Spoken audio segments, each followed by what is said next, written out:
Eu já conheci gente que acredita e até mesmo gente que ensina que nós temos que ter muito cuidado quando nós formos fazer uma oração, escolher muito bem as palavras, porque senão vamos receber uma coisa ruim em resposta à oração, por ser uma oração com palavras que permitiam uma interpretação assim. Mas nós hoje veremos nas Escrituras Sagradas que Jesus Cristo ensinou algo muito diferente. Ensinou sobre a bondade de um pai. Olá, seja bem-vindo, aqui nós estudamos a Bíblia. Estamos agora no Evangelho de Lucas, no capítulo 11. Jesus está em sua caminhada rumo a Jerusalém. Está naquela grande jornada, em diversas etapas, em que ele vai então aproveitando para ensinar os seus discípulos e vai passando por diversas cidades e ministrando o Evangelho.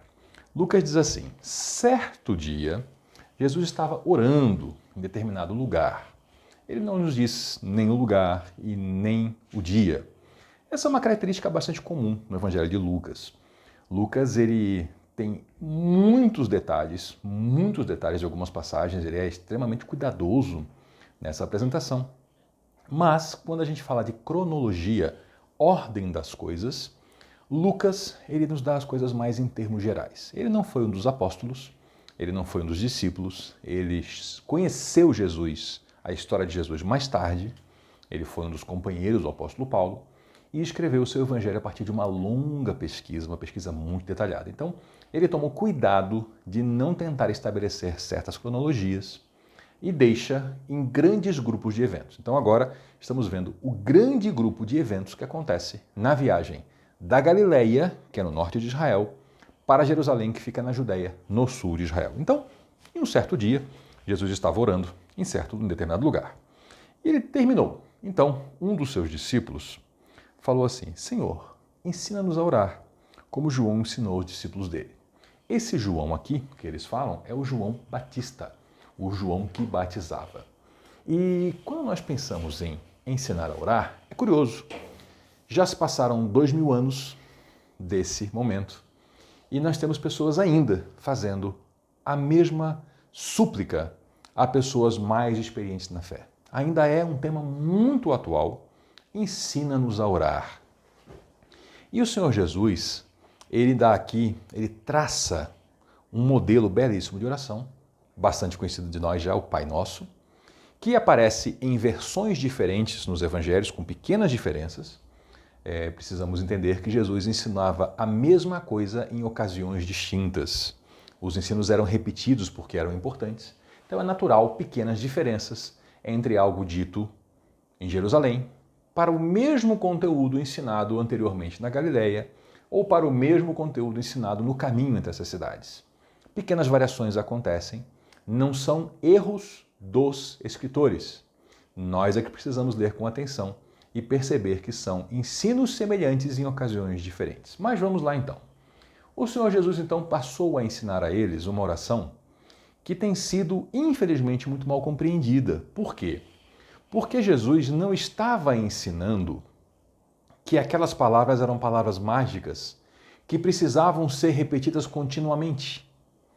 Quando um apóstolo aqui, quando um discípulo pedia para o Senhor nos ensina a orar, é porque eles não sabiam a maneira adequada de se dirigir a Deus, uma vez que a oração ela era uma atribuição do sacerdote.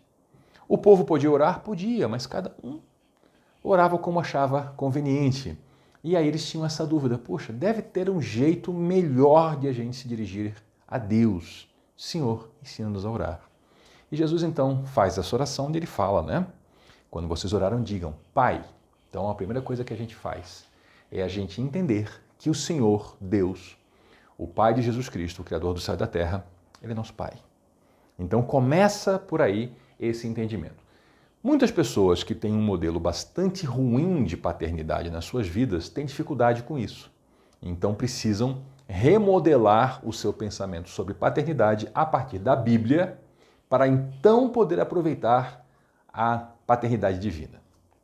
Pai, santificado seja o teu nome. Então a gente começa falando com Deus dizendo que o nosso primeiro desejo, o nosso primeiro pedido é a santificação do nome de Deus. O que é santificação? O que é santo? Santo é algo separado para um propósito específico. Quando alguém fala, Pai, santificado seja o teu nome, essa pessoa está dizendo assim, Pai, que o teu nome seja tratado de maneira especial, que o teu nome seja considerado algo especial, que o teu nome não seja tomado em vão. E aqui faz eco lá ao mandamento, né? De não usar o nome de Deus de maneira leviana, de maneira vã. Então, a primeira oração, o primeiro pedido é esse, que o teu nome, Pai, seja santificado. Venha o teu reino. É o segundo pedido.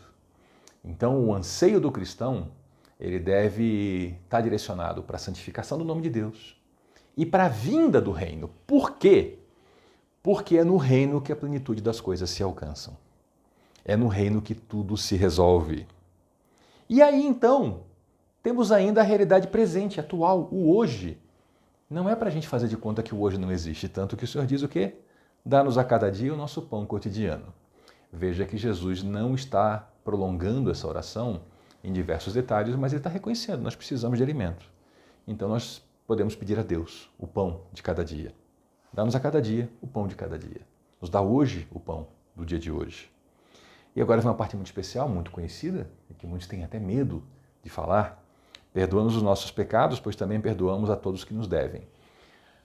Na versão que Mateus traz para a gente, lá fala em dívidas. E aqui fala abertamente em pecado, né? A palavra pecado, tanto em grego quanto no hebraico, essas são designações de termos derivados do arco e flecha. Pecar significa errar o alvo. Então, perdoa as nossas erradas de alvo, porque o alvo do ser humano é a santificação, o alvo é honrar a Deus, o alvo é o amor. Então, nós erramos o nosso alvo. E o Senhor, ele coloca aqui, mais do que até mesmo uma condição, né? É sim uma condição, a gente para receber perdão tem que perdoar, mas mais do que isso, ele já embala isso na ideia de que o perdão é uma prática cristã. Então nós perdoamos, sim, esses somos nós perdoamos. Então pedimos perdão a Deus. E não nos deixes cair em tentação. Importantíssimo para nós, porque a tentação existe. E aí, muita gente para a leitura aqui e faz, eu entendi. Eu vou pegar esse texto, eu vou memorizar. E sempre que eu precisar de alguma coisa, eu vou repetir essas palavras. Veja a importância de a gente sempre continuar lendo a Bíblia. Porque Jesus não se calou aqui. Ele não encerra o ensino sobre oração com essa frase, mas ele continua. E é importante a gente entender isso, porque senão nós vamos ficar simplesmente repetindo um trecho de um ensino de Jesus e não pegando todo o resto. Então ele disse, suponham que um de vocês tem um amigo e que recorra a ele à meia-noite e diga, amigo, empreste-me 3 pães, porque chegou um amigo de viagem e não tem nada para oferecer. E o que estiver dentro responda, não me incomode, a porta está fechada, os meus filhos já estão aqui comigo, deitados, eu não posso me levantar e dar o que você pede. O Senhor Jesus falou, embora ele não se levante para dar o pão por ser seu amigo, mas por causa da importunação, ele se levantará e dará tudo o que precisar. Vamos lá para a cultura oriental, né? Hospitalidade. Hospitalidade é um dos fundamentos da vida comunitária da vida oriental. Então, alguém está na sua casa, chega um amigo e ele é pego de surpresa. Ele não tem pão para o amigo, ele não tem o básico, ele não tem o que oferecer numa refeição. Mas ele tem vizinhos, então ele recorre ao vizinho. Só que já é tarde, é meia-noite, o amigo chegou numa hora ruim. Era uma hora ruim para alguém chegar de viagem. Mas o Senhor Jesus está dando aqui um exemplo. Acontece. E como é que eram as casas das pessoas? Normalmente era um cômodo só. A casa era um caixotinho, onde todo mundo ficava junto. Então, na hora de dormir, o pai, o dono da casa, o chefe de família, ele fechava a porta por dentro e todo mundo se deitava. Para alguém se levantar, possivelmente ia acordar todo mundo. Ia mexer nas pessoas, ia passar por cima das pessoas. Eram casas pobres. Aliás, a realidade da existência humana, até muito recentemente, quando eu falo recentemente, século XX talvez, a realidade sempre foi a pobreza. A prosperidade sempre foi exceção. Nós vivemos hoje numa era excepcional, uma era de exceção, onde muitas pessoas têm casa para morar, onde muitas pessoas têm comida para comer, e comidas variadas, onde as pessoas têm acesso a bens de consumo variados, caros, bonitos, que vêm de longe. Isso é muito recente. Então, essa pessoa precisaria acordar seus filhos para poder se levantar, acender uma lâmpada que era fogo, né? Pegar o pão, abrir, entregar para o amigo. Era incômodo. Não era hora para isso. Era meia-noite. Mas alguém lá fora precisava exercer hospitalidade e iria insistir. Então o senhor falou, olha, se essa pessoa não lhe atender por amizade, mas vai atender para se livrar de você. E com isso o senhor está introduzindo um tema. E aí ele vai dizer a frase famosa, importantíssima e graças a Deus muito conhecida. Por isso digo, peçam e será dado, busquem e encontrarão, batam e a porta será aberta. Se você conhece alguma versão clássica da língua portuguesa, como por exemplo a tradução de João Ferreira de Almeida, lá está escrito pedi e dar-se-vos-á, buscai e encontrareis, batei e abrir-se-vos-á. É um texto, uma linguagem mais clássica, mas é isso. Peçam e será dado, batam, busquem, encontrarão e batam e a porta será aberta. Porque todo o que pede recebe, e o que busca encontra, e aquele que bate a porta será aberta. O Senhor está falando para a gente orar, para a gente buscar em Deus, para a gente bater a porta de Deus. E aí ele vem então nos dar a ideia do Pai bondoso e amoroso, que muita gente não tem esse entendimento. Porque qual é o Pai? No meio de vocês, ele está falando de nós, seres humanos, gente comum. Qual é o Pai? Se o filho pedir um peixe, vai dar uma cobra para o filho. Qual pai que vai fazer isso? O filho está com fome e fala, pai, me dá um peixe. E o pai vai e engana o filho e dá uma cobra. Entre nós isso não acontece. Ou se pedir um ovo, o pai vai dar um escorpião para o filho. Se vocês, nós, apesar de serem maus, sabem dar boas coisas aos seus filhos, quanto mais o Pai que está nos céus dará o Espírito Santo a quem o pedir. Ora, se nós, pessoas imperfeitas, cheias de maldade, se uma criança nos pede uma coisa, a gente não vai distorcer o que a criança falou para dar algo venenoso para ela? Imagina Deus. E aí tem pessoas dizendo assim, olha, cuidado com as palavras quando você pedir, pense antes de orar, seja muito específico, porque senão Deus vai dar aquilo que você falou e não aquilo que você realmente queria, como se Deus não fosse um pai. Veja que a coisa é o contrário. Se até mesmo nós pedirmos errado, Deus vai corrigir nosso pedido. Nós lemos mais à frente no Antigo Testamento, no Novo Testamento, ainda vamos chegar lá, que nós não sabemos orar como convém. Mas o próprio Espírito Santo, que Jesus acabou de citar, eu já vou voltar aqui, ele intercede por nós, ele se põe como nosso defensor, como aquele que pede por nós, diante de Deus, com sons que não são possíveis expressar em linguagem humana, são os gemidos inexprimíveis. Ou seja, eu acho que uma coisa é boa para mim, eu peço. E o apóstolo Paulo já escreveu, você não sabe pedir, você não pede como convém, você orou errado. Mas fique tranquilo, porque o Espírito Santo vai corrigir essa sua oração e vai pedir a Deus o que você precisa, ou que aquilo que realmente é bom. Então, eu sou aquele filho que se eu pedir um peixe ao pai, e eu disser, pai, eu quero aquele peixe ali, aquele, e aquele peixe eu não souber que for um peixe que faz mal à saúde, que é venenoso. Deus é tão bom, que ele não só não vai me dar uma cobra, ele não só não vai me dar aquele peixe envenenado, ele vai me dar ainda um bom peixe para eu comer. Entendeu? É o contrário do que as pessoas estão pensando, que algumas pessoas estão pensando. Eu tenho que ter muito cuidado quando eu falo. Claro, eu tenho que ter reverência, eu tenho que ter amor, eu tenho que entender que eu estou diante do rei, mas não com medo que ele vai me trapacear e me dar uma coisa ruim. Não, é o contrário. Ele é um pai amoroso, bondoso, ele quer o nosso melhor. E o Senhor fala, se nós humanos, falhos, fracos, cheios de maldade, cuidamos bem dos nossos filhos, procuramos o bem deles, quanto mais o Pai vai dar o Espírito Santo a quem eu pedir. E você talvez pense assim, mas então é só o Espírito Santo que a gente está falando aqui, de pedir o Espírito Santo, mas o que é pedir o Espírito Santo? Como assim pedir o Espírito Santo? Que conversa que é essa? Essa conversa é muito boa, porque o Espírito Santo ele é como se fosse, né, na verdade ele é o selo, ele é o atesto de validade que Deus dá na nossa salvação. O Espírito Santo é a garantia da nossa salvação. Né? Receber o Espírito Santo é a garantia da salvação. O Espírito Santo é dado a todo aquele que crê em Jesus. Então, pedir o Espírito Santo aqui é o equivalente a pedir para estar em Jesus. É o pecador que se arrepende e se chega para Deus e fala, Senhor, me perdoa? Porque ao longo da história é uma cena muito comum.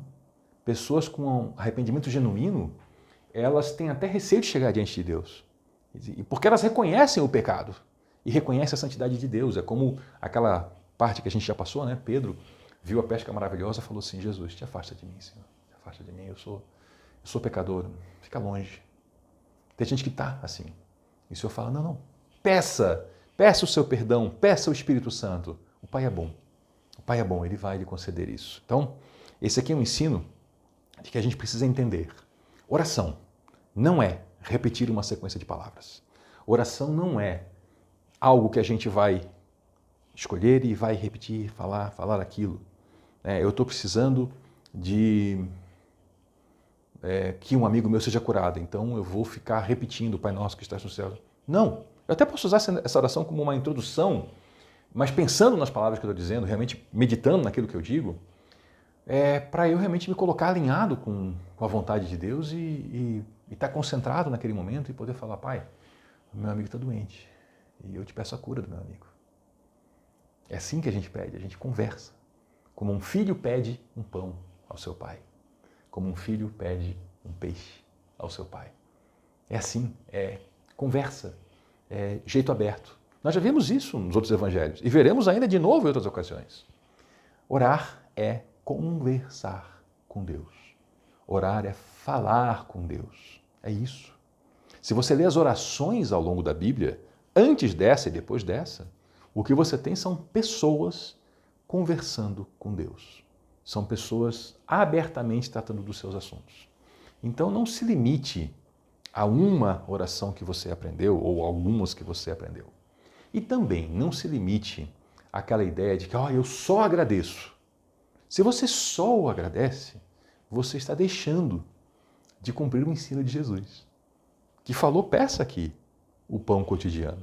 Peça perdão pelos seus pecados. Peça para que Deus não deixe você cair em tentação. E tantas outras passagens das Escrituras que dizem que nós devemos pedir tantas coisas. Então, se você quer seguir o ensino das Escrituras, não só agradeça, mas também peça, de acordo com a vontade de Deus. Muito obrigado por nos acompanhar até aqui e volte na próxima, porque aqui nós estudamos a Bíblia. Até lá!